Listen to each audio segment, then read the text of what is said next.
Imagine your business not just surviving, but thriving. Your wealth locked in, your opportunities exploding, and your family's future built on a legacy that never fades. I'm Leah Garcia, a financial strategist and insurance professional.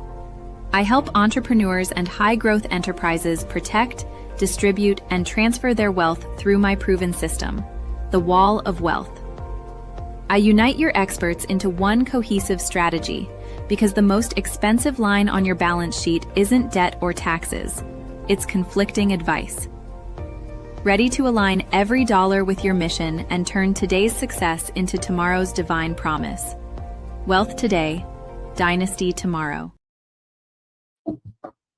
Happy Wealthy Wednesday, champions. Come on in, grab something good to drink. I don't know what you're drinking. I'm drinking water today.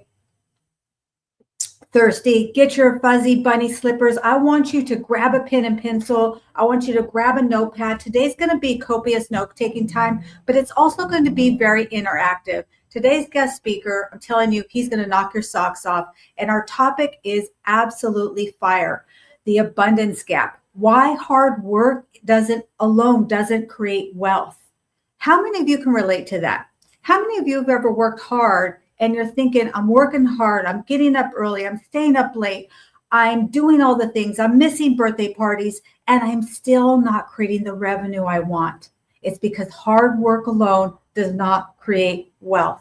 So today's going to be wonderful. And by the way, let us know where you're tuning in from. We are live on Facebook, we're live on LinkedIn, and we're live on my YouTube channel. If you're having trouble on LinkedIn, you could always grab my YouTube channel, which is the Dynasty Builder 93940. And I'm telling you, I'm so glad that you're here. I would love to ask you a favor. Shout out where you're tuning in from, and then grab a friend, because you're going to want to go through this process with somebody. We all need a travel buddy. Okay, we all need somebody that we can mastermind with. Great to see you, Nicole. So glad that you're here. I can't wait for our strategy call later on this week. I got to get on your calendar. I got to talk to you. Felipe Cofino, so great to see you. Oh my gosh, I adore this man. He is absolutely a community builder, and he is somebody that truly is authentic. Wherever you see him, I see him in so many different spaces and places. He's constantly pouring into our community, and he is congruent in every space that you see him. Well, my guest speaker, I actually met him through watching him on another podcast. And I just love what he had to share. I felt like it was so in alignment that I needed to have him on. I hunted him down, and I need to have you on, because I just believe that he's going to bring so much value. So this is who he is, just in case if you don't know. Jason Jurado is the founder of Unpack and master practitioner of neuro-linguistic programming, hypnotherapy, and timeline therapy. He works with professionals, entrepreneurs, and purpose-driven individuals who feel called to do more, but may find themselves blocked by internal patterns they can't quite name. Can you relate? Jason helps clients identify and release the unconscious beliefs and decisions that limit income, success, and fulfillment. His work bridges psychology, neuroscience, and practical strategies to support lasting transformation, not just temporary motivation. That's big. Motivation is fleeting, you guys. He believes true wealth begins with alignment when you are internally matches your building externally. I think that's incredible. So without further ado, please give it up for my incredible guest speaker, Mr. Jason Jurado. Welcome to Wealthy Wednesday. Hello, welcome. It's great to be here. Welcome to your community. Love to see people showing up already this morning. You and I are both on the West Coast. Sometimes the East Coast folks come in later. But yeah, it's great to be here. I'm excited to share what I have to share today. And I'll just say this, there's a lot of jargon in my bio, but we'll break that all down today and make it a little more digestible. Awesome. So tell us a little bit about who you are, Jason. Who are you? For those of us who aren't familiar with you. So they always say the best place to start is the beginning, right? I was born a healer.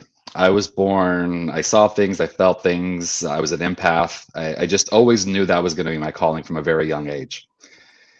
And because of the generation and the when it was 1971 and just a lot of different factors, it wasn't really talked about. It wasn't really mentored. So I had these feelings, these beliefs. I didn't know really what to do with it, but I do know that I was always the friend that people came to for help. When someone was having a rough time, they would come to go see Jason. And I kind of always knew when to sit and or when to talk or when to share, and just from a very young age, that was my calling. It's my calling, and it's my purpose. And that's what I do, is I help people kind of discover their purpose. I love this conversation. I have it in different ways with clients, and you were talking about and sharing about how I work with the unconscious mind. Some people might be familiar with the term subconscious mind. They're interchangeable. It just in the branches that I'm trained in, we use unconscious mind. It just for many different reasons. It's a part of your brain that you're not thinking about right now. If I was to say, what's the phone number from the house you grew up in, I would say, 209-835-2612. Now that number's been disconnected for probably 15 years. Mom's been gone for almost that long, but I still remember that number, right? And where was that number at? I wasn't consciously thinking about that number to say it. It was in my unconscious mind. And we can get into that later about it stores memories. The one thing I do want to mention about the unconscious mind is that it's driving the bus. So it has the rules, the filters, it has everything, your beliefs, your values. It holds all of that for you, and it filters the external world in a way through those that you set these rules, and it says, okay, I just want to make you happy. I'm going to go ahead and make things happen based on your rules. We'll get into that in a bit. But who is Jason? Who am I? Like I said, I started off from a young age, just having that experience of being someone that was there to help others and to be of service. Now, in the context of today's conversation, I do want to share a little bit about where do my beliefs come from? Where does Jason's thought about abundance show up in his life?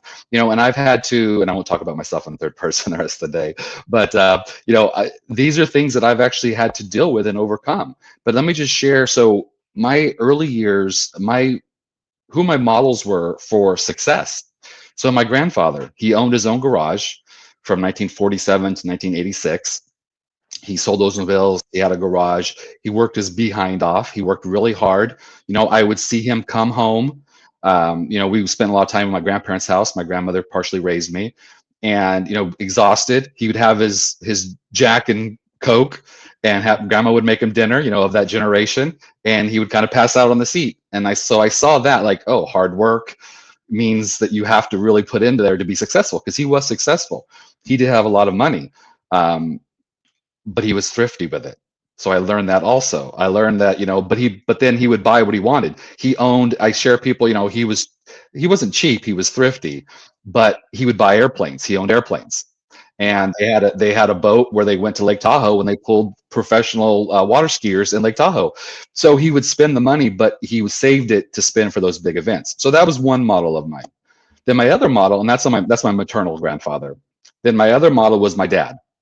And my dad was a cowboy. He was born in 1938, grew up on a ranch in Southern California, then came up to Tracy. They had a ranch. They had walnuts. And Dad was a Marine, and he worked with horses, but he worked for other people. And my dad, he kind of made enough money to be happy. He wasn't like, success for him was family and having time with me and my brother and being able to do what he wanted to do. It wasn't financial success. So that's another model that I had, was, just doing what you love or doing what you needed to do at times. But then fortunately he found his passion. He got back into horses, and he actually worked with thoroughbreds for his last 25 years. So I was able to see that and able to model, like, okay, so you can follow your passion and find something working for others and do that. And then there's my mom. Mom passed away about 13 years ago, but mom she was in banking for 40 years. She was in banking from the time of high school until the time she retired, basically. And mom was that suck it up, just dig in, do what you got to do. You have to make money. You have to pay bills. It's not always going to be sunshine. She'd come home and drink a glass of wine, not a bottle, maybe a glass of wine with her friends, and complain, but she just took it. She played it safe, and she always saved money. So, very different people growing up, and we all model, from 0 to 7 is the imprint stage. You imprint from those people around you. Then from 7 to 14 is modeling. You say, oh, these people I respect, how are they doing it? You start to model. And then from 14 to 21, socialization. You really start to figure out who you are in the world. And that really pertains when you start thinking about money, and we start talking deeper into, where do these abundance beliefs come from? Where does this, do we think that it's abundant universe, or is it scarcity? Mm. So that's mine. So, I just kind of went about life. I never thought of what I do as a career. I never thought, oh, I'll be a healer, I'll be a coach, I'll be some sort of guide for people. That never occurred to me. That's just who I was. It's kind of what I did. So, but I knew I wanted to be of service. So at 17, I graduated high school and I went in the Marine Corps. It just was always my calling. People ask me, why'd you go? And that's a whole nother show. But it was my calling. I knew I wanted to be of service, and I went in the Marine Corps. Based on my growth, and as I grew up and saw those around me, I said, but I don't want to just, and I don't mean to take away from my brothers and sisters in arms that are the ground pounders, but I said, I want to have a career when I get out. I want to have something at the time. So I was thinking already, like, okay, I want to have a job when I get out of the Marine Corps, because I wasn't planning on staying in forever. And so I knew I grew up in my grandpa's garage. I knew I was in mechanics, but I didn't want to work on cars. So I became a jet engine mechanic, and that was a calling to me, and I loved it. I was a jet engine mechanic for 3 out of the 5 years. I did that. During Desert Shield, Desert Storm, I was over there for about a year. I did something different. Not for this conversation, but I did what I did. I saw what I saw. And then I got out of the Marine Corps and I said, okay, what do you do? Well, I guess you get a job, right? There's no manual for this. So I just went to work.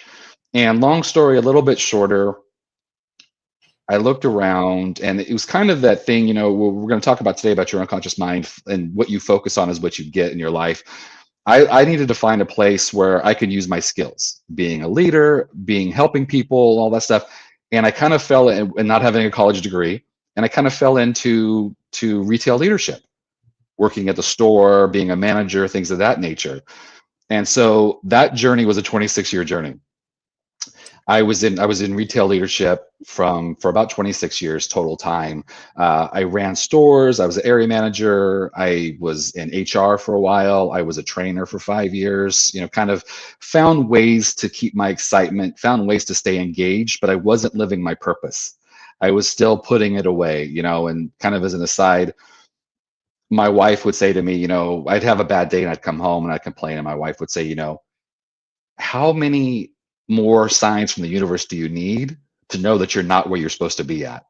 And we all get those signs, right? We all get those signals saying, hey, you need to change something, but we don't, for whatever reason, we don't hear them. We don't listen. And I didn't listen for a long time. But I went through, in 1999, I said, if I'm going to help people on this journey, I need to have a toolbox. I need to have a way. I can't just say, well, I help people and just sit around. So I went to school. And I started getting training, and I started studying, and I started getting training. And then I got my practitioner in neuro-linguistic programming, which NLP, it's, to cut the jargon, it's basically using the language of the mind to get the results that you want. And we'll dig into that as we go a little bit further. We'll dig into that as it pertains to this conversation. And then in 2015, I went part-time. I started my own business, went part-time, and started seeing clients part-time. And that started to fulfill my abundance. I started to say, oh, I can do this. I don't have to just suck it up and work. Because I was making pretty good money at the time. I was on the border of six figures. I was making pretty decent money with bonuses and stuff, but I wasn't happy, and it wasn't doing what I wanted to do. So I started doing that, and then kind of things changed in my life. We moved. I was living in the San Francisco Bay Area, and I wanted to be closer back to family. So I moved closer to family. The cost of living changed dramatically. My wife was working from home with her company. She worked in tech, so she was able to support us through that transition. And that's when I started going full-time in 2021, my business. And that's when I fully stepped in. And that's also when I discovered, wait a minute, running businesses for other people does not take the same beliefs and values as running your own business. And that's kind of what brings us to this conversation today is, okay, so what is it?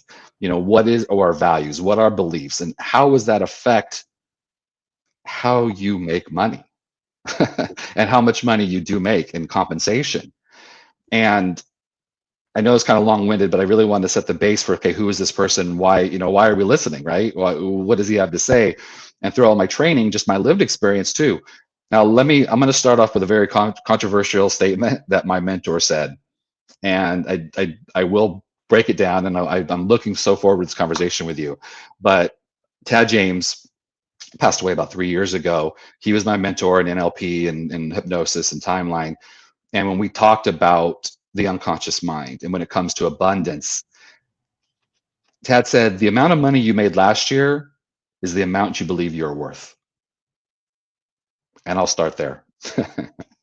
Yeah, that's so good. So many good things. I want to ask you a question for me personally, and I would love to know from you in the audience as well, because you talked about your upbringing and what you learned about money as a child. And so for me, I'm very curious because I've always tried to figure this out. I didn't have a lot of positive role models. I grew up on food stamps and welfare, wrong side of the tracks. Neither one of my parents worked. We had welfare. And when that ran out, that was it. It always ran out before the end of the month. We always had to go to relatives and friends and ask for money to pay for the rent, to buy food.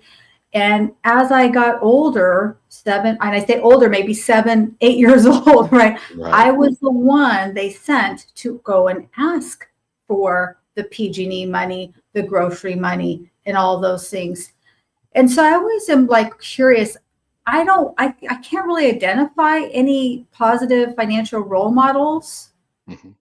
So what are some questions I need to ask myself to really figure out that? Because I feel like there must have been something that inspired me. I mean, I remember being 6 years old, and literally I was 6 because my youngest sister was born at that time. And I had seen a commercial for Windex, and the announcer said, if you spray Windex on your windows, your whole world will sparkle. And I believed that. For me, as that little 6-year-old kid, our roof was leaking. We had no grass. Our car was broken down in the backyard. I'm talking disaster. Okay. But I believed if I had this little spray bottle of Windex, that somehow as a little girl, that I could shine up those little broken panes in our windows and somehow give me some glimmer of hope. So where do you think that comes from? Because I can't identify somebody that aside from the announcer. Right? What would you say, Jason? That's a great question. And I understand the framework of your show, and I want to respect that, but I also need to speak to my language, and I also need to share. That's why I'm here, right? Yes. We come from where we come from. We come from source, whatever you call that, God, source, spirit, creator. We come onto this place to have this experience. We have all the answers. We show up with all the answers. We want to thrive. We want to connect. We want to be part of this world. We want to experience this world. And then the world can dumb us down. And we have these models that we can look at those models and go, oh, well, I thought, like, for me, as I knew I was supposed to help people, but it wasn't talked about. It wasn't mentored. And so it was like, well, is this right? Am I wrong? Is something off about me? And so I made shifts and changes. And that's part of my journey is coming back to that, coming back to myself. To your situation, I would offer this. You can live through any how if you have a big enough why. And I would offer that your why was you were going away from poverty. Absolutely. You knew that wasn't for you. You Absolutely. knew that you didn't accept it and go, oh, this is how life's supposed to be. You said, I don't want that life. And something that maybe was that commercial, which you still remember, which is amazing, was that spark. And it said to you, I don't want that. I want something different. Okay, so that's where I'm at. That's my awareness. Now, where do I want to go? Well, I want to go towards abundance. I want to go towards wealth. I do want to share away and towards and away from goals in a bit, but I don't want to talk about it right now because I want to speak to yours specifically.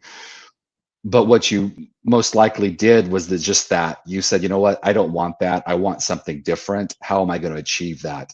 And you started on your own journey, and you went back because what you did is you reconnected to your source, to your abundance. This is, this is an abundant universe.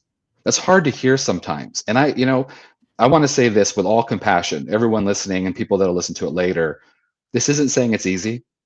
This isn't saying, well, you should just be able to do this. That's not it at all. We would all be billionaires if that was the case, but it can be challenging. But taking roll call of where you're at is a great place to start.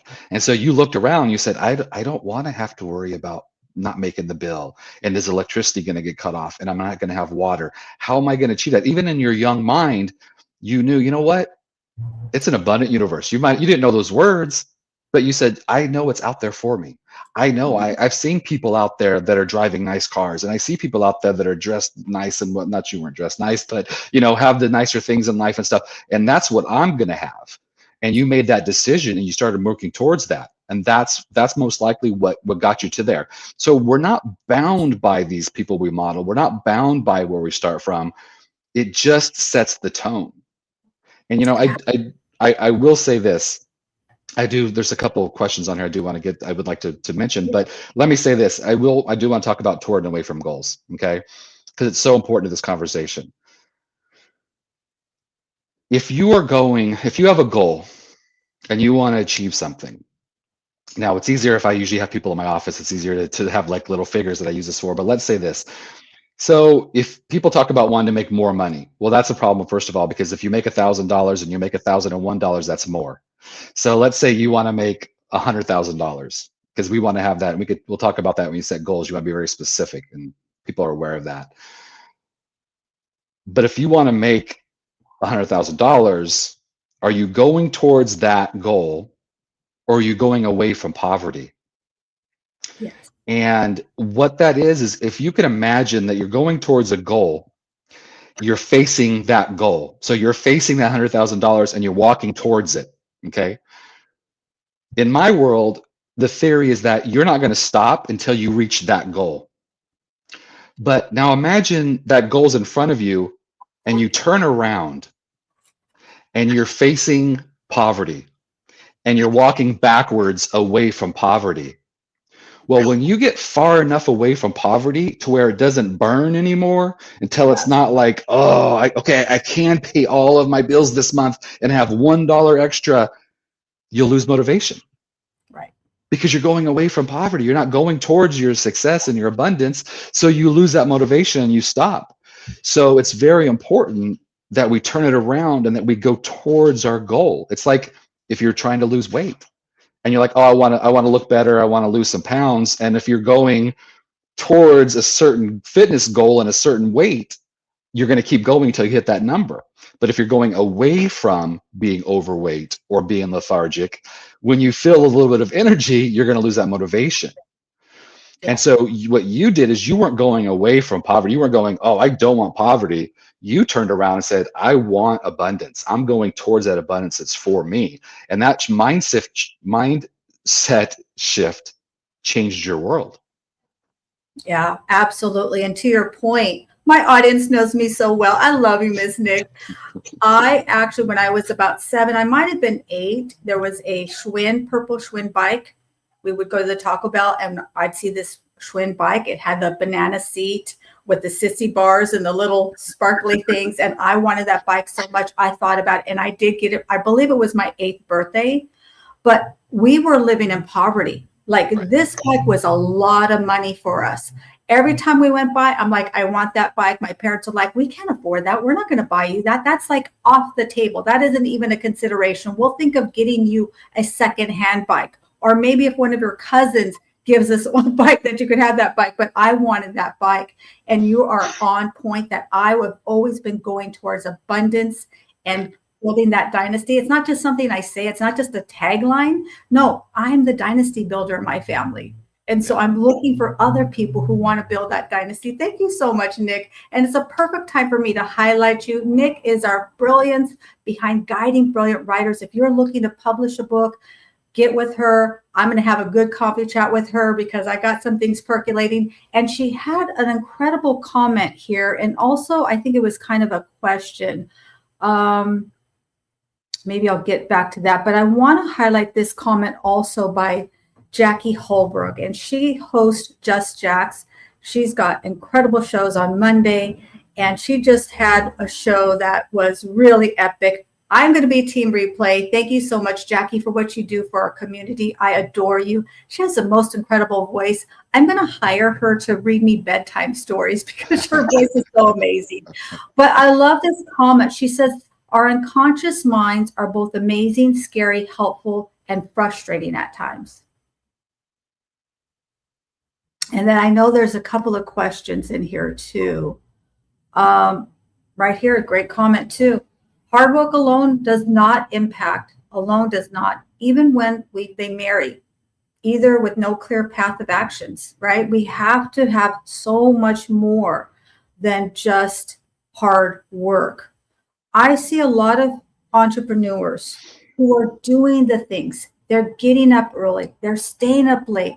They're sacrificing. I don't believe in sacrifice. I believe in exchange, right? Right. They're doing all the things, they're going without things, and they really have too much money at the end of their money. What would you say is the first thing that they need to do? Like 911, I need to stop what I'm doing. Don't pass go. Don't collect $200. This is something I need to start implementing because they're doing all the hard work. But it's almost to the point to their detriment. They're getting to burnout. They're exhausted and they don't have the resources to take care of themselves. What is maybe one or two things that they need to do like right away? You know, the saying, and cliches are cliches for a reason. You know, the saying is, you know, work smarter, not harder. And the reality is that I always say, be productive, not busy. We get really caught up in being busy. And as a business owner, I'll tell you, there's days when I like, well, I did this and I did this and I did that and I did this and I did all that, almost trying to just, you know, say, oh, you did hard work today, Jason. You did a good job. And then I backed away from that and I said, okay, what results did you get today? That's the check-in I would have with myself. What were the results I got today? Oh, well, maybe I only did 2 things, but these 2 things were really impactful to me and my business. Great. I've had a great day. So I didn't have to feel I had to do a laundry list of things. The reason I mention that is because you have to step back and go, okay, all this hard work I'm doing for what purpose? What's it going to help me achieve? What's it going to help me get? And who told me? Where does that belief come from that doing these hard things are going to get me the results that I want? So stepping back and saying, you know, it all comes to this. Where am I at? Where do I want to go? And then in between there needs to be a bridge. And what that bridge looks like is going to be different for all of us. Okay. It's I have a very specific technique I use with clients, but it susses out what their bridge is for them and how they're going to help get from that point to that point. So when you spend that time just spinning your wheels, you know, as the saying goes, you're not going anywhere. You're not getting anything. So start off and looking at, okay, so this stuff that I'm doing, why am I doing it? What result am I looking to get? And why am I not getting that result? That's where you have to start. And if I'm not getting a result, why am I still doing it? You know, we have this work ethic that, oh, if I just grind it out. You know, I was listening to a program that listens to a lot of audiobooks because I'm in my car a fair amount, and they're talking about the John Henry I forget technique or something like that. You know, John Henry was the person that went against the machine and he dug a hole through the tunnel. I remember that. Yes. And then he died on the other side. Yeah. Spoiler alert. And then he dies on the other side. And the John Henry syndrome is that you believe that if you do enough hard work, you can achieve anything. Well, and that's how a lot of us grew up. That's a generational thing where, you know, that was put on a pedestal. Oh, he's a hard worker. She's a hard worker. Well, I'd rather be one so that people say, oh, he gets results, she gets results. That's what I would rather have. So you have to really look at, are you just killing yourself working hard for the sake of working hard, or is it giving you the results that you want? So starting there is huge. That And is, yeah. go ahead. And and then beyond that, values. I can't that's why I'm here today, really, is to talk about beliefs and values. Beliefs are what you believe in. The NLP, we can do work with beliefs, but the reality is that if you change your values, which are what's important to you, your beliefs will change. So we discovered a while ago, we used to do belief change where, like, well, you used to believe you were 10 years old. Where's that belief now? And then you would take the belief you didn't want and put it in that same spot, basically, kind of to paraphrase. But we discovered that if you change your values, those beliefs all change. It's like, have you ever seen those holders in a kitchen that have the little hooks on it, and there's like teacups hanging on those hooks? Well, the values is that teacup holder, and your beliefs are those teacups. The teacups. Okay. That hold it up. So if you move that holder, all the teacups are gone, right? So that's what we do with values. And values are what's important to you. And when you go from, and this is, I know, not just entrepreneurs, but if you own your own business, or if you want to excel in your career, you have to look at, what are my values around career? What's most important to me? And it's so important to take a look and be honest about it. So when I do elicitations of values, the first thing I say is, we want to find out, in the context of, let's say for career, in the context of career, what's important to you. I don't want to know what you think they should be. I don't want to hear what you want them to be. I want to hear what they are currently. And we start there. And that's eye-opening. When we're talking about abundance, we're talking about that. I almost guarantee you at least 50% of the people I talk to in this context about making more money, and we go, okay, well, so career, what are your values? Okay, what's important to you about that? Okay, and then what's next and what next? And we go through and we'll elicit everything that's important about career. And then we go down and we say, okay, so what's your number one? What's most important to you about career? And we put them in order. It's called the hierarchy. And what's in your top 5 values is what you're going to really move on and take action on in your life. And like I said, at least 50% of the time, if not more, that's being generous, wealth, compensation, and pay is not in their top values. And we turn that paper around to the client and go, okay, we're here because you're not making enough money, but where's compensation on your values? And it might be there on number 8, number 10, number 12, but it's not high up. And it's like, well, if you don't care about it, it's not going to show up in your life. Now, that's not saying that your number 1 value should be money, because if you've ever met someone that the number 1 value or number 2 value is money, they're not very fun to be around. Yeah. They're very driven. And there might be a time in your life where you have to kind of turn that gas pedal down if you're in a situation where you really want to do that. But it's all about balance. You were talking about that earlier. It's about balance. So really discovering what is important to you about your career, and then going from there. And then we can change that. We can shift it. That's the beauty of it. If you go, oh, well, yeah, that's on there, but I don't want it on there. Or wait a minute, there isn't, money and compensation is not on there. Okay, well, let's install it. Let's put it in there. And there's techniques that we use for that. We won't get into today because it's a little technical, but it's just that awareness. Once again, starting with awareness and saying, wait a minute, I don't care about money. So I'm going to go back to Nicole's question. You call her nickname, but I have respect. I don't know where I'll call her Nicole. Yeah. She had asked about, would I have left if my wife wasn't able to support us financially? And, it says, do you only leave your full-time once your own company is self-sufficient? I might not have, because that was my beliefs. That was my struggle.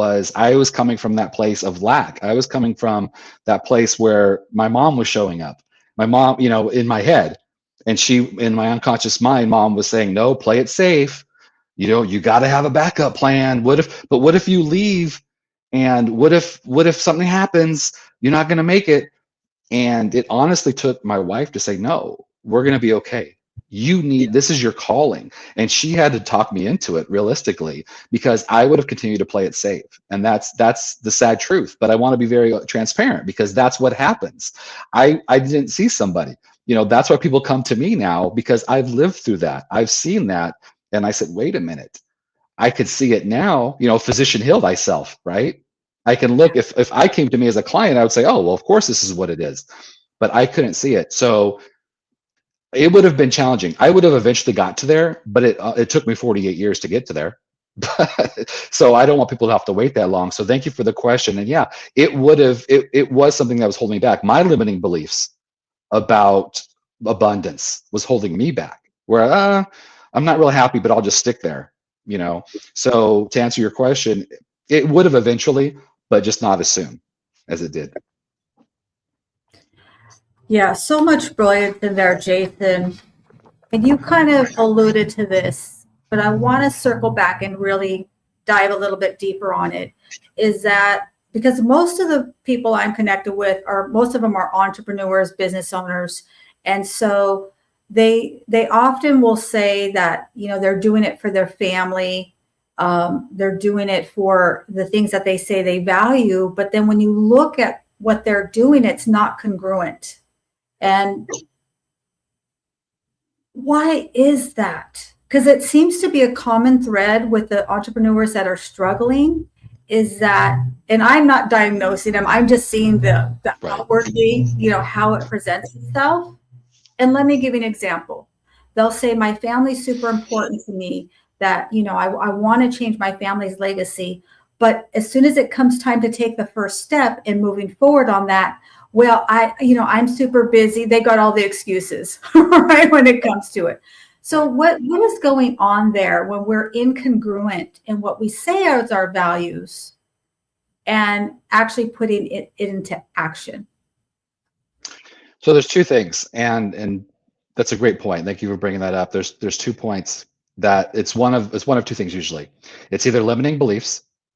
So as I mentioned about my grandfather, so I had a limiting belief around wealth and success because of my grandfather that I had to suss out and take care of later on in life. Because my limiting belief was, if you're wealthy and successful, that means you're tired and you don't pay attention to your family.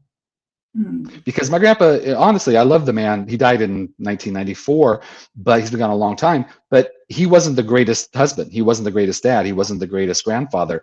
He was about making money, doing what he wanted to do, but he was killing himself, working, coming home full of grease, every day, working hard.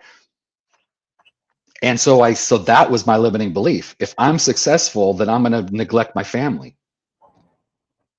So that's one way that can show up. So they have that belief in the back of their mind that says, I'm doing it. So you could see the contradiction. I'm doing it for my family. Oh, but if I do it, then I'm going to lose my family. So one thing that tells me is that family's high is more important on their values than career. And that's not a bad place to be. That's not a bad place to be at all, because that keeps short circuiting where they're trying to grow in that career based on a limiting belief that in order for the career to succeed, they have to push family down, which is not true. But that doesn't mean it doesn't exist in their brain. In their brain, it's true, right? So they're feeling that. And there's a limiting belief, which is part-time. It shows up, or I'm sorry, it's full-time. You always feel that way. You always have that issue. But then there's what's called a part.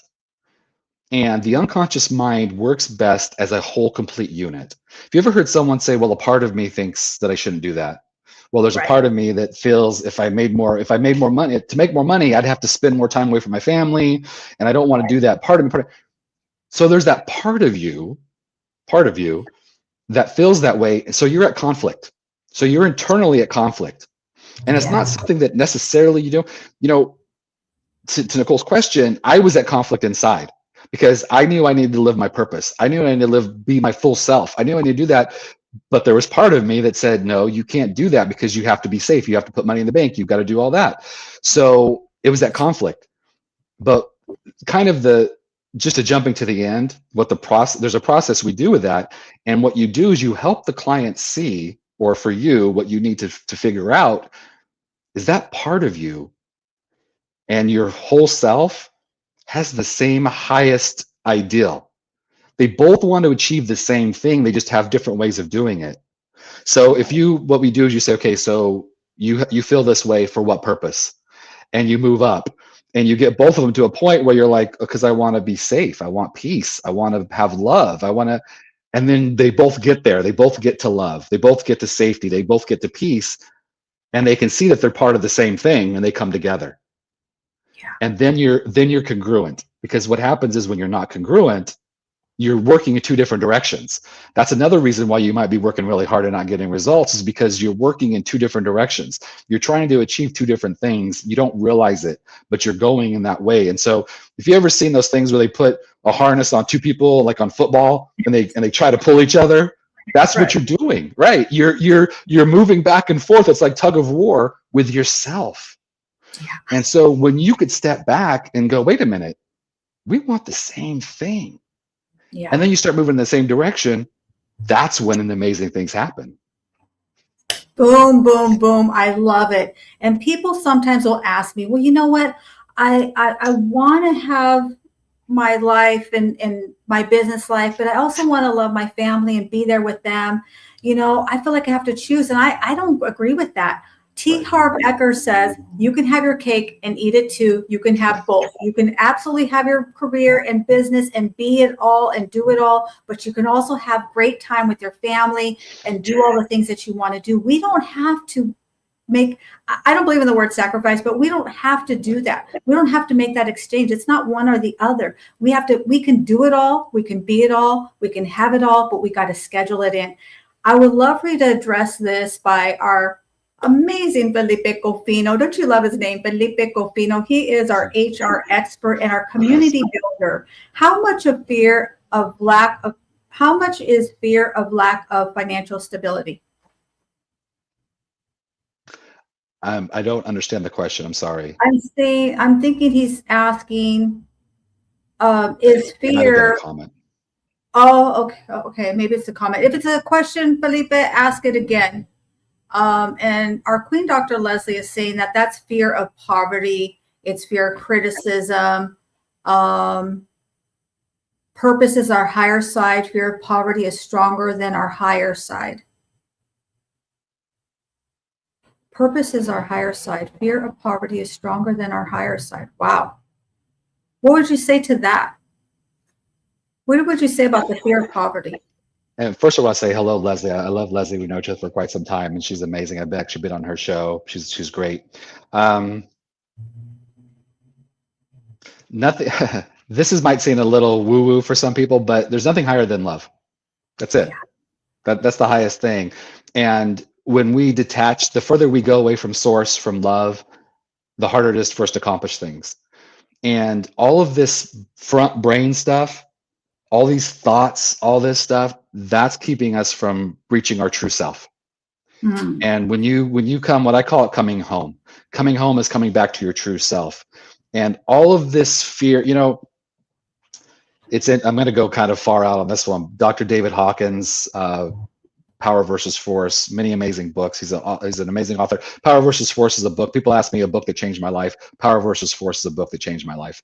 It changed my mindset and the way I think. But he speaks a lot, and he he gives lectures, and he talks about all fears. If you really whittle it down, is about the fear of death. I'm afraid of losing money. Okay, so if you lost money, what would happen? Well, then I'd be homeless. Okay, if you're homeless, what would happen? Well, then I would be outside and I'd be cold and I might get sick. Okay, then what would happen? Well, I'm poor, so, I don't have money, so I can't get help. And what would happen? And I die. And so if you go through that tree on all of your fears, it all usually goes to that fear of death. And so, like I said, I know I'm going a little deep, but that's, as we look at these things, it's all about coming back to ourself. It's all about coming back to our center and saying, I'm going to be okay.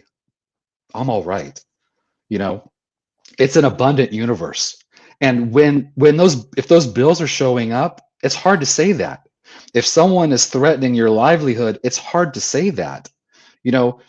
Something kind of going in a different direction, but something I wanted to bring up is, they say it takes money to make money. It takes a wealth mindset to make money is what it takes. And, when these people that grew up with millionaires' parents, or, their parents are doctors and all this stuff. And I'm not saying anything of taking anything away from that, because that's an amazing thing, is we want to all succeed to get better. But when they say they're self-made, I'm like, oh, I don't know about that. You had a very big safety net. And what that safety net does, it allows you to have that wealth mindset. If you're not worried about, if I make this decision, if I make this move, I may not eat. That's a decision that some people on this call have made, that had to say, you know what, this could be really bad, but I'm gonna make that decision. That takes a lot of courage and strength. But if you go, oh, well, I know that if something happens, my parents will take me in, or they'll pay for my bills, that puts your mindset in a different place. But what I would offer is that we can all have that mindset without having that $1 million in the bank. When you believe in an abundant universe enough to not have to see a tangible bank account number, and you jump off that cliff and you let go, Wayne Dyer talks about, you have the wings already, but you jump off that cliff and you're holding this sack of rocks. And the sack of rocks is your limiting beliefs, the values are misaligned, stuff like that. But you let them go, and then you fly and you soar. But if you hold on to those things that are holding you down, and you're afraid of, oh, well, I have to hold this because it keeps me comfortable, that takes you down. So stepping into that mindset of saying, I'm going to be okay, no matter what, I'm going to be okay. And there's a pucker factor, excuse my language. There is that, my mentor said, he quoted it. There was a book on trading. It was from the Netherlands, I think, and he had a translated copy. But is cussing okay on the show, or should I filter it for PG? Be you. Okay. He said, the saying is, when you're trading, he goes, if you're not scared shitless at least once a day, you're not putting enough effort in. There you go. And that's life, right? If you go through life and you play it safe all the time, don't expect to get great results. There's going to be times when you have to say, you know what? I believe in me. I believe in the universe. I believe that this outcome is going to be the outcome. And you know what? If I don't get the exact outcome that I want, I'm still going to be okay. I still have this life. I still have this breath. I still have tomorrow. I have today now, and I will still have tomorrow. And that takes some shifts in mindset for sure, because we're taught a lot of different things at different points in our lives. But when you get to that point where you could say, we're going to be okay. I study Zen Buddhism, and it's about being present in the moment. And, the Tao Te Ching is about being present, and just, that, oh, is that so? Something bad happens. Is that so? So I know I kind of went off the topic there, but I just wanted to share that. I think it's so important that we have that mindset where we say, you know what? I'm not going to be run by fear. I'm not going to let that, because it's like you get scared of going on a roller coaster, and then you go on the roller coaster, and what do you want to do? You want to get back in line. You're like, yes, I could do it, and it shows up in different ways. I'll share this one military story. I don't share a lot about my military time, but one of the things that you learn in the military is you have no option. You have no choice. When I was at the top, when I was a 17-year-old boot in San Diego, California, and I was at the top of a 90-foot tower, and I had to rappel down it, I couldn't say no. I couldn't say, oh, I'm not going to do this. I'm going back. I had to trust in myself and trust in those people there that it was going to be okay. And I did it, and I was like, let's go again. And that's what it comes down to, is when you can have that trust in yourself and say, you know what, I'm going to be okay. And it's not ignorant trust. It's not like, oh, everything's going to be fine, I don't care. No, it's educated and saying, you know what, I've looked at the things. You were talking about people working really hard. And I said, well, why are they doing these things that is working so hard? Where does that come from? So maybe looking at where they get educated, that's going to give them the results they want. So taking that educated chance and then taking that leap of faith at that point is a lot easier. Yeah, I'd love to share this. This is one thing I do when I'm going through that thing, and we all go through the thing. I talk about it as if it was in the past. Me and my girlfriend, we call it remember the time. So we call each other, remember the time when we were struggling, and now look at you. You've got your mansion, you've got your Maserati. Remember that time when you thought everything was over, but now look what's happening. And it's just a fun little game that we play. But you got to find something that you can keep in your back pocket. Listen, I'm a champion and champions can do hard things. Or things always go right for a girl like me. I know that people think that it's kind of woo, but otherwise we find ourselves marinating and just meditating on that negation, right? It's that negation. And Felipe did clarify his question. So I want to make sure we address this. Yeah. How much of people's fear comes from lack of the financial stability by taking that step? And I think of this question as people who are W-2 employees and they want to become entrepreneurs. There is that because it's two different minds thinking about being somebody who's a W-2 has to think some way. And then somebody who's a 1099, you're full, entrepreneur, business owner. It's a totally different mind shift. I call it a mind shift. Right. So how much of their fear comes from that lack of financial stability when they're thinking or considering taking that step? Oh, almost all of it. I mean, that's what we just were talking about, right? It's that fear of the unknown. It's that you don't have that faith and trust in yourself and in the system and whatever's. And not everyone can do it. So I don't mean to say, oh, if you just have faith and go out and do it. You have to know what you're doing. You have to be educated. I have clients they come to see me for the personal side and the emotional side, but they're working because they want to have their own business and they're working with a business coach. And they'll come to me and go, oh yeah, well they told me to not get clients yet until I put the shingle out, so to speak. And I'm like, I'm just going to tell you that's a bad idea. They're not going to just show up. You don't just say I'm a business and then everyone shows up and gives you money. And you have to understand that. To your point, yeah, it's a different mindset. None of this, like I said from the very beginning, none of this is saying it's easy. None of this saying is that if you have the right mindset, you're going to accomplish everything. You can accomplish everything, but it comes also from being strategic and being smart about it and taking an informed leap of faith. There's a term for it. I can't think of it right now, top of my head, but that informed leap of faith is what's most important. Is that you didn't just say, oh, I'm just going to do it. I can do anything. I can do it. Oh, well, good luck with that. Because, the saying is we're spiritual beings having a human experience, but we're having a human experience. And this human experience needs to eat and needs to have shelter and needs to do certain things, right? We have to take care of our bodies as well, but we also have to realize that. So, if you go up in a cave and sit and meditate, all day, and that's, well, I guess if that works for you, but I want to experience this human experience and I have to figure things out. I have to pay bills. I have to do stuff. So there's that balance as well. I tell people you can either live in the world you want to live in, or you can live in the world you do live in. And there's a balance, there's a bridge. And by that I mean is that you can't just go, oh, well, I know the world's going to work out and I'm going to be abundant, it's going to be great, and then not do anything. My friends in the South say you don't get lucky sitting in the shade. You got to go out and do something. That's the most important thing about everything about goal setting, everything about becoming an entrepreneur, everything about taking that leap in your career is, you have to take action. Einstein says nothing happens until something moves. And guess what?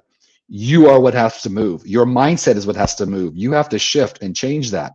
So yes, it can cause an issue when you're worried about paying those bills. But when you have more faith in you and what you're trying to achieve than in those bills, so to speak, that's when you start taking those steps forward. Yeah. And remind yourself of the things that you've overcome. I love this question here, and I think I know the answer. I think our Queen Dr. Leslie Flowers is asking, how long does it take to reach a place of flying? So when you jump out of the airplane, how long until you're actually flying? I'm going to say it's 3 to 5 seconds, just because I think you only need 3 to 5 seconds of courage. That's a stab in the dark, but tell me, I don't know. So here's the quote. Change happens in an instant. Sometimes it takes us a long time to get to that instant. So you have the wings, you can fly. It just takes you, another quote. I love quotes. I love shared knowledge. We have that universal consciousness. I love that. And someone said that the lesson is simple, the student is complicated. We overcomplicate these things. So it's that moment of knowing. It's not when I use this example all the time because it just makes sense. When I move my arm like this, I don't know if you can see me moving my arm. I don't think about the 138, whatever it is, muscles that connect my arm, and I move this muscle to move that muscle to move this muscle. I just move my arm. I know that my arm is going to move. That's how confident you have to be that you're going to fly, right? When you get to that point that you know, I don't believe, I don't think, I don't hope. Nope. I know that I'm going to fly. And then that wind catches, Bernoulli's theorem comes in, the wind gets under those wings, and you soar. So it's that instant when you realize, no, I can fly, and you fly. Boom. Clip that. I love it. Here's another great question. I believe this is a question. You have to want to be an entrepreneur more than the paycheck. Would you agree with that, Jason? I'm going to ask that as a question. In order to succeed, do you have to want to be an entrepreneur more than you want the paycheck? Because a lot of people may have a W-2, they feel like it's safe, secure, and now they feel like they're jumping out of that airplane. Not everyone has to be an entrepreneur. Not everyone has to own their business. Not everyone's cut out. Let's start with that. Not everyone's cut out to start their own business and to run their own business. It's a bear. It could be challenging. You are the tip of the spear. You are 100% the tip of the spear. I always jokingly say, you know who takes out the trash? Jason. You know who sees clients? Jason. You know who does taxes? Jason. And you all know that. So you don't have to be an entrepreneur to do this, because it could be in your career. You could take those risks, take those chances, take that. It's all about growth and development, right? And moving forward. But to that question, it comes back to values. What's most important to you? And you made some great points. Is it the paycheck? Is it the stability? Is it the security? Is it the safety? When you talk about career, when you talk about work, and your values are currently and where you want them to be, are you happy with them? Stability, safety, security, whatever. Maybe being an entrepreneur is not for you. But if freedom and doing what you want to do and having to be able to make your own schedule and be accountable 100% to yourself and the business all the time, if those are the most important things when it comes to career, then that might be the route for you. And then you have to live that. You have to say, okay, that's great. I want that. That's who I am. And now how do I manifest that? How do I make that show up in my life on a consistent basis? Yeah, I love it. Oh my gosh, this hour just flew by. I don't even know where it went. So many great comments, so many great golden nuggets. I would love to know, what is your golden nugget? What is the one action that you feel that you could take? And I'd ask if you could answer this really quick in closing.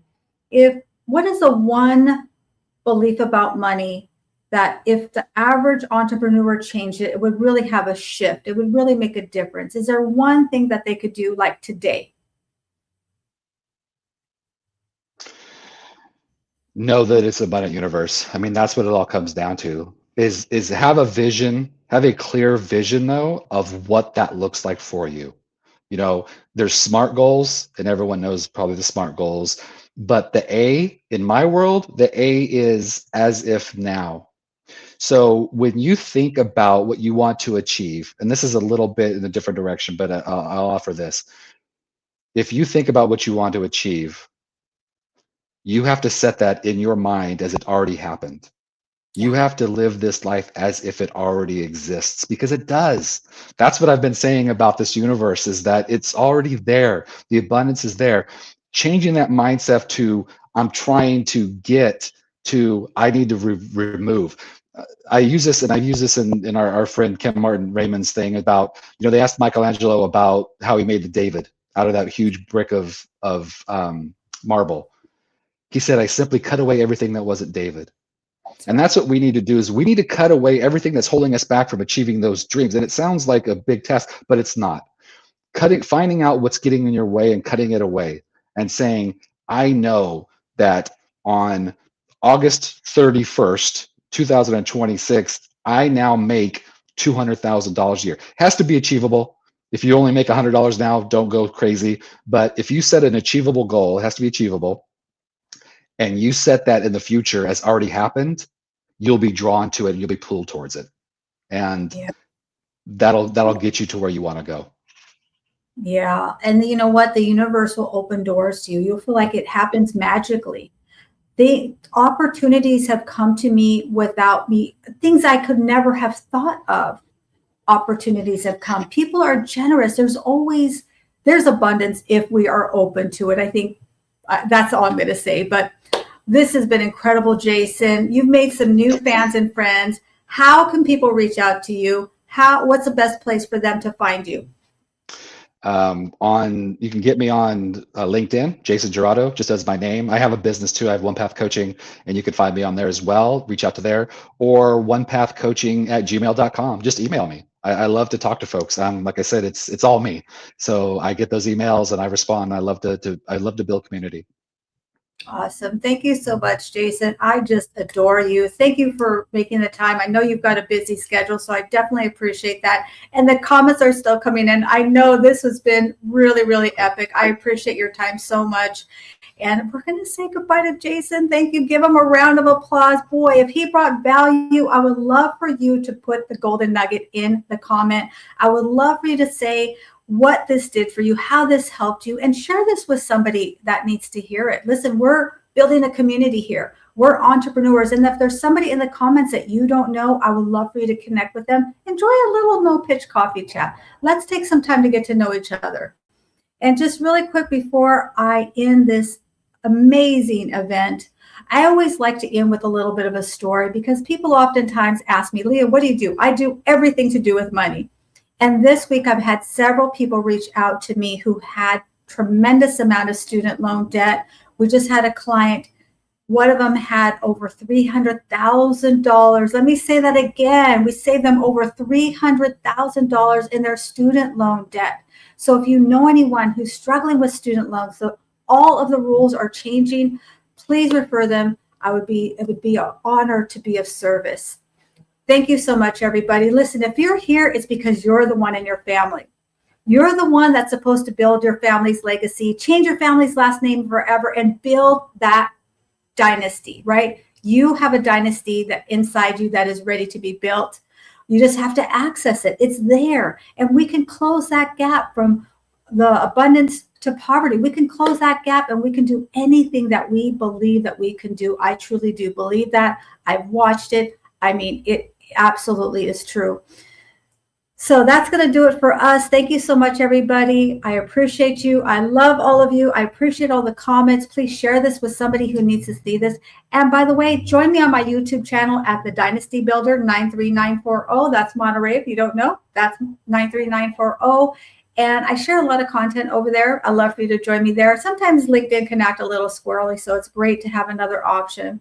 And remember, this is 2026. This is your year to come out of the shadows, get in the comments, and get into the mix. Thank you so much, everybody. Enjoy the rest of your Wealthy Wednesday. Thank you, everyone. Are you ready to take control of your financial future? Introducing Leah Garcia's Wall of Wealth, the ultimate one-page financial plan to protect, distribute, and transfer your wealth with confidence. Whether you're a business owner or just starting your financial journey, this step-by-step guide gives you the tools to create a solid foundation for long-term success. Don't wait to transform your money mind shift. Download your free copy today at leahgarcia.io and start building your wall of wealth now.